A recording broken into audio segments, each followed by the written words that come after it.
Hey everyone, welcome to F8. Yes, welcome to F8 and welcome back to this channel, Communication Coach. We are here to help you increase your impact so you can lead the teams around you to higher levels of excellence. One of the areas we focus on is presentation skills, and today we'll be looking at Mark Zuckerberg's presentation in 2016 at F8. There are a lot of great takeaways in this presentation. He used to be quite a nervous presenter, and he's come a long way, and we can learn a lot about how to present better by looking at his concrete example. So I'll be making commentary along the way and pausing to point things out. The three main areas I will be looking at is how he looks, how he sounds, and also his use of a visual aid. So let's jump in first and pay attention to some of the visual aspects of how he looks. So today we're going to do something a little different.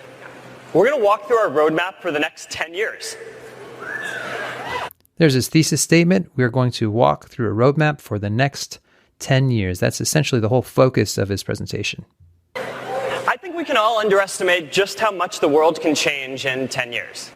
He looks genuinely happy to be there. He seems lighthearted, and even though he's talking about the future of his company, he seems excited about it, enthusiastic, and he's connecting well with listeners. He's doing that by looking directly into the audience. You'll notice that he's not looking at notes, or at least we can't tell if he is. He's certainly not holding any notes. And if he has screens stashed somewhere around the stage, you would never know it by how practiced he is. He really has prepared well for this. So he's able to make direct eye contact and have that warm facial expression to go along with it. Let's look now at some other visual aspects of how he comes across. Artificial intelligence will power all kinds of different services with better than human level perception.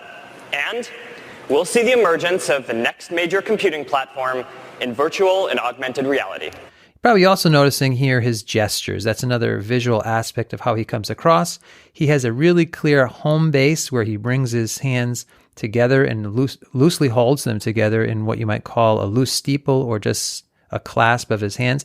You'll notice that he's not interlacing his fingers, so he's not getting locked up. He's not wringing his hands or doing anything fidgety with them. He holds them loosely. And from this position here, right about abdomen level, he's able to gesture very comfortably in a very composed way to add emphasis to his ideas. Let's look at some of those gestures. These are all elements of our 10-year roadmap to connect the world. And each of these elements is in service of our mission. So he continues to come back to that home base there. He's not at it at this moment where we're pausing, but he just gestures very comfortably, nothing over-exaggerated, nothing too specific, just some general gestures from right about the abdomen level. If you don't know what to do with your hands, this is what to do. Just hold them loosely around, near your waist. Don't put them in your pockets, for example. Don't put them behind your back. Don't put your hands on your hips. All those things look a little strange. He's doing this quite well. What I want to do now is turn to how he sounds, and we'll be listening to the sound of his voice and his tempo. And why I care about it so much, and why I think that the work that we're all doing here together is more important now than it's ever been. He just gave a 3.5 second pause there, which when you're presenting, if you're a little bit nervous, that can seem like an eternity, but he's clearly signaling that he's finished with one major idea and he's moving on to another major idea. He's not in the middle of a list of details.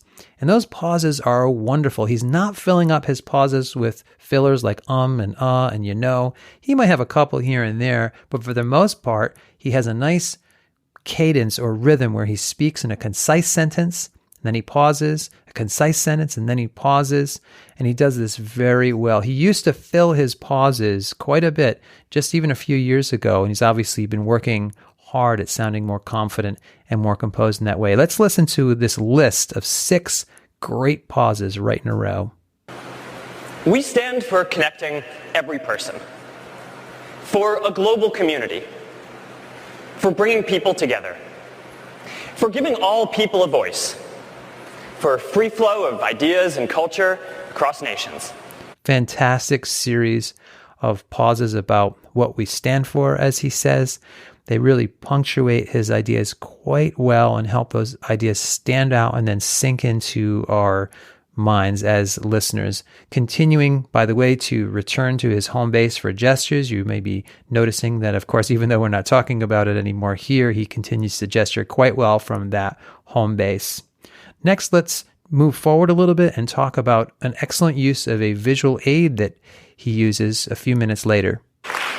So that's why our 10-year roadmap is focused on building the technology to give everyone in the world the power to share anything they want with anyone. So here's a wonderful example of a visual aid. Give everyone the power to share anything with anyone. I love this visual aid. It's big, it's clear, it's simple. It helps him make his point. One of the things that happens in a lot of professional settings is people get on PowerPoint and they overuse it. They put everything they can fit on it. It's very hard to look at. And then as a result, they end up getting very distracted by it themselves and reading off it. It's way too cumbersome. One of the tips I like to give when I do coaching on presentation skills is that if you're working longer than just a couple of minutes on your visual aid, then you're wasting your time because you don't want to overthink it. I also want to point out now how he uses his visual aid. You'll notice that he's not using his visual aid for his own set of notes. Watch how he handles this text in the back of him. That's our goal. Now, let's look at the word everyone for a moment. Most people in the world, more than 4 billion people, are not even on the internet today. And we need to change this. He gestures back at the visual aid 4 times in a row, and the entire time he's looking at the audience. One of the worst habits that we have as presenters is that when we're talking about our visual aid, we tend to look back at it and then we get stuck there and locked in. And it doesn't really come across well because when we're doing that, we're not engaging with our listeners as we should. And I don't know exactly how long he practiced this. I imagine he practiced this for hours and hours. And he made it a point not to stare back at his visual aid when he was practicing. And so he did not do it here. So well done on that count. So those are some of my takeaways that I wanted to draw out of this fine presentation by Mark Zuckerberg, how he looks, how he sounds, and his use of a great visual aid. We can learn a lot by watching his example in this case.